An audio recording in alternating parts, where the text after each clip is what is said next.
dikabarkan pada Selasa 19 Januari 2021, Bawaslu sebut 96 kasus politik uang di Pilkada 2020 disetop.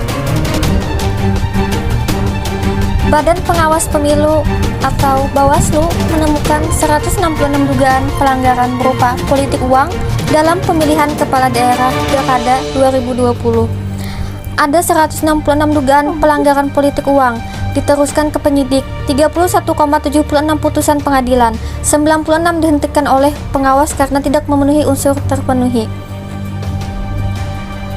Ketua Bawaslu Abhan menerangkan pelanggaran politik uang diatur dalam pasal 73 Undang-Undang Nomor 10 Tahun 2016 tentang Pilkada, di mana disebutkan bahwa putusan dan sanksi ialah didiskualifikasi.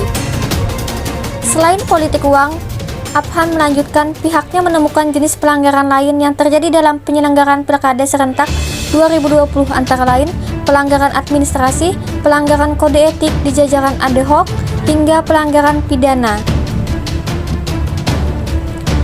Menurut Abhan, kasus itu antara lain 484 kasus mendukung salah satu pasangan calon kepala daerah di media sosial, 150 menghadiri kegiatan sosialisasi politik, 103 kasus melakukan pendekatan ke parpol, 110 kasus mendukung salah satu paslon, dan 70 kepala desa mendukung salah satu paslon. Ketua Komisi 2 DPR Republik Indonesia yaitu Ahmad Doli Kurnia mengatakan bahwa pihaknya akan membentuk panitia kerja atau panja untuk menindaklanjuti berbagai persoalan di Pilkada serentak 2020. Dia membeberkan beberapa permasalahan yang perlu dievaluasi antara lain terkait politik uang, kelemahan koordinasi penyelenggara pemilu, hingga daftar pemilih tetap atau DPT.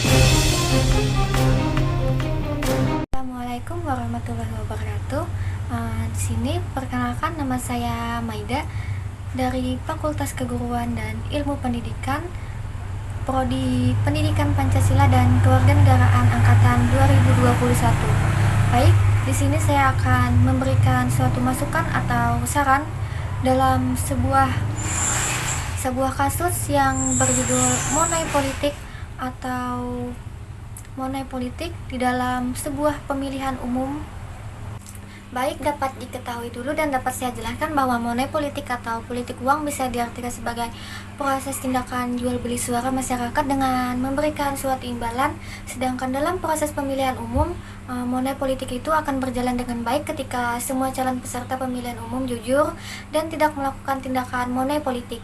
Bagaimana tidak, dalam proses pencalonan saja kandidat sudah mengeluarkan banyak dana untuk berlomba-lomba mendapatkan suara rakyat demi jabatannya, sedangkan dana yang kandidat tersebut keluarkan belum tentu miliknya sendiri. Tentu saja ketika kandidat itu menjadi yang terpilih dengan proses monai politik dalam pencalonannya, maka akan berpikir bagaimana agar modal yang dikeluarkannya itu kembali atau dengan istilah balik modal tanpa memikirkan kepentingan untuk rakyatnya.